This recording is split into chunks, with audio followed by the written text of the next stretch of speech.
This is a guest essay by Nahum Kaplan, who writes the newsletter Moral Clarity.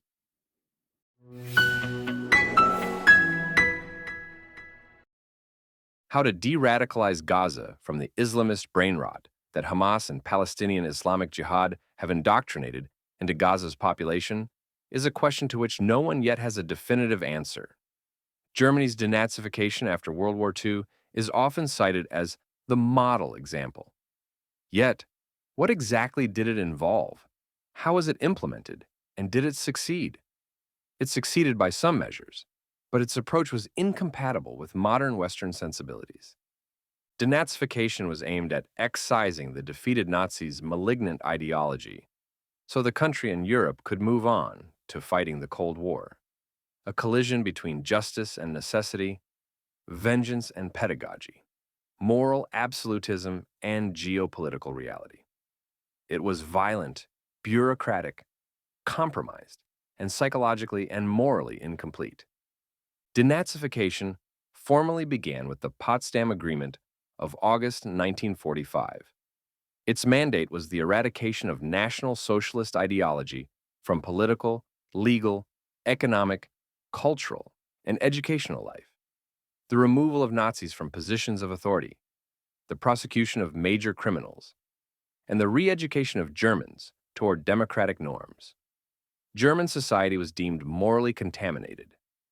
These individuals were then brought before more than 500 denazification tribunals, which processed millions of cases. Judges were often German civilians operating under Allied forces oversight, a pragmatic decision born of manpower shortages and linguistic necessity. This would later undermine the process itself. In the American zone, the early approach was ideological and punitive. Under Joint Chiefs of Staff Directive 1067, the U.S. committed itself to preventing any German recovery that might restore militarism or authoritarianism. Germans were issued rigorous 131-page questionnaires demanding exhaustive disclosure of party membership, institutional affiliations, professional roles, and wartime conduct. The answers were used to sort Germans into 5 categories: major offenders, offenders, lesser offenders, followers, and exonerated. Rarely discussed is that violence was intrinsic to denazification. The Nuremberg trials were the most formalized expression of this force. Senior Nazi leaders were tried, convicted, and in some cases, executed. These were symbolic acts as much as legal ones. Evil was named, documented, and destroyed in public view.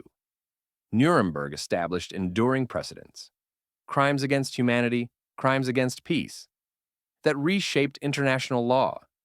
Yet it was also unmistakably victor's justice. The Allied forces' bombing campaigns were exempt from scrutiny. Soviet atrocities were excluded altogether. The law was real, but it was not universal. In popular imagination, the Nuremberg trials are often associated with justice for the Holocaust. That is not strictly accurate.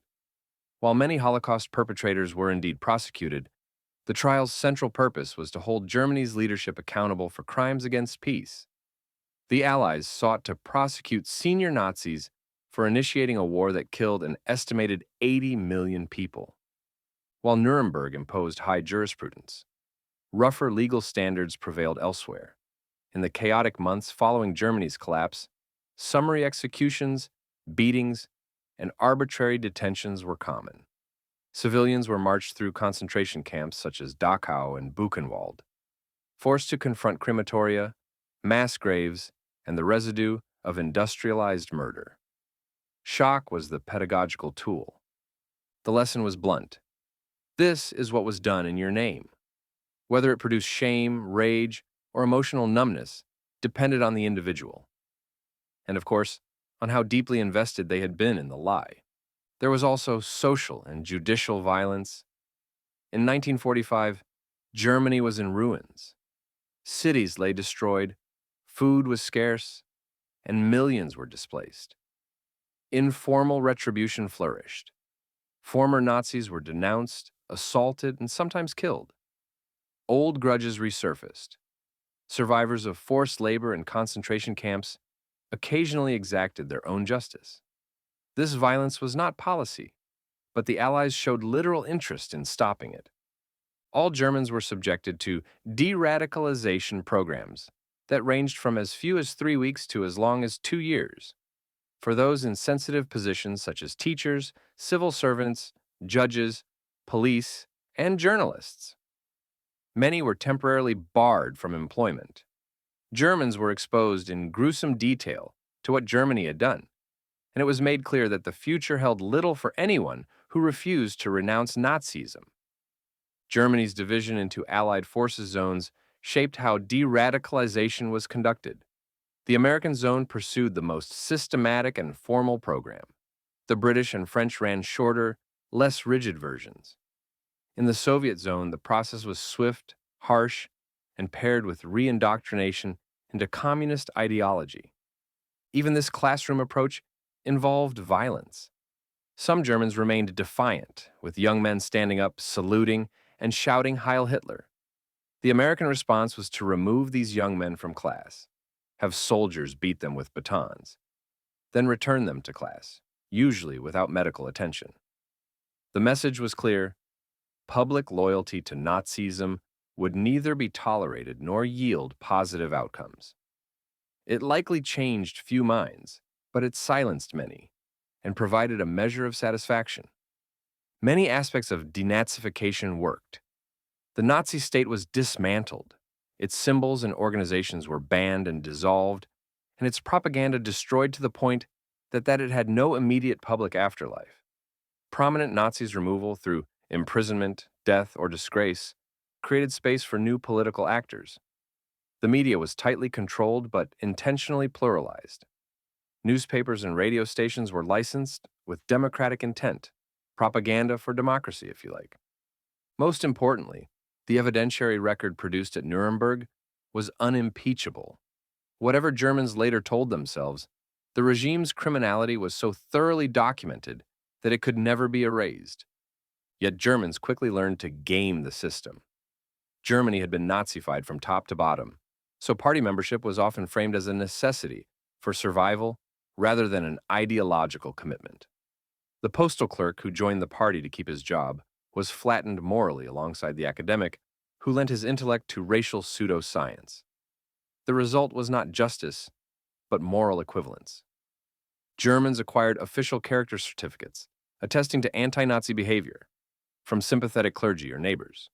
Nazi conformity and collusion continued to serve them well under Allied forces occupation. The process soon descended into farce. Most Germans ended up classified as lowly followers. The tribunals became offices of moral minimization, where everyone was a follower and no one responsible for anything. Then, geopolitics intervened decisively. By 1947, Cold War imperatives eclipsed the moral ambitions of 1945. West Germany's economic recovery became a strategic necessity, requiring administrators, judges, engineers, and doctors, many with Nazi pasts. They were quietly rehabilitated, amnesty laws were passed. Denazification was wound down, as stability now mattered more than reckoning. In the Soviet zone, denazification was harsher, but equally compromised, with communist indoctrination as the main objective. Minor Nazis were punished publicly. Useful ones were absorbed. Loyalty to the new regime replaced moral accountability. The language changed, but authoritarian reflexes remained. Germans initially responded with resentment, evasion, and self-pity. Denazification was dismissed as victor's justice. Many Germans cast themselves as victims of Hitler, of war, of bombing, of expulsion. Collective guilt was rejected outright. Responsibility was displaced upward or outward, anywhere but inward. Silence hardened into habit. Families did not speak of the past. Institutions quietly reinstated compromised figures. The reckoning that mattered, thus the moral reckoning, came later and from within. In the 1950s, prosperity anesthetized conscience. But in the 1960s, amid the economic miracle, a new generation revolted against parental silence. Young Germans became old enough to grasp what their parents had done and were repelled. The Frankfurt Auschwitz trials shattered the fiction that Nazi crimes were abstract or distant. Students demanded answers. Journalists excavated buried histories. Teachers were questioned. Fathers were confronted. The moral labor denazification had failed to complete was taken up, angrily and relentlessly, by a generation that refused to inherit the lie. Coming to terms with the past, Vergangenheitsbewältigung for admirers of absurd German words, was slow, uneven, and deeply painful. Yet much of it was real. Memorials replaced euphemism. Education replaced silence. Never again became constitutional rather than rhetorical. Germany's moral transformation did not come from Allied questionnaires. It came from a generational revolt against national self-deception. Yet, this seemingly positive movement has had some unforeseen consequences. Appalled by what their Nazi parents had done, they became early versions of the social justice warriors. They, and especially the generations that followed, took up every imagined just cause, almost prelude to someone such as Greta Thunberg. And for the German left, that included taking up the Palestinian cause, which they did without a hint of irony. The lessons for Gaza are unavoidable. Germany was not denazified in any meaningful moral sense in 1945. It was defeated, dismantled, and restrained. The ideology collapsed because the state collapsed, having been beaten in war. Conscience came later, and only because a new generation chose to reject inherited falsehoods. And even that was short-lived in some circles where so-called Palestinianism became a fashionable cause. It is fantasy to imagine that Gaza, or Judea and Samaria, also known as the West Bank, at some point can be de-radicalized by administrative fiat, curriculum reform, or externally supervised institutions. Such success has little historical precedent. Ideologies rooted in identity, grievance, and sacred violence fracture only when their moral authority collapses from within. Denazification was necessary. It broke the Nazi regime and named the crime. It had real successes, yet it was not sufficient. Conscience cannot be imposed. It must be cultivated unevenly, painfully, and often in rebellion against one's own family, societal, and cultural inheritance. The challenge in de-radicalizing Palestinians will be that they believe their values are divinely mandated. External actors, Qatar, Turkey, and whatever remains of Iran's regime, will continue to pump Islamist propaganda into Gaza and Judea and Samaria, sustaining and renewing the sick ideology. With Washington staging signing ceremonies for a Gaza Board of Peace that lacks both authority and any credible plan to disarm Hamas or reunify the territory, de-radicalization appears to have slipped down the priority list. Yet the time to begin de-radicalization is now. No one should feign surprise when Hamas sympathizers, like their Nazi predecessors, stand defiantly, convinced that God is on their side and that martyrdom awaits them. Nor should anyone be shocked if old American soldier methods return, or if Israel refines them with its customary efficiency, perhaps with practical advice from Arab allies who understand ideological violence far better than Western bureaucrats do. The world may resemble the 1930s again in many ways. Yet when it comes to de-radicalization, it looks uncomfortably like the 1940s as well.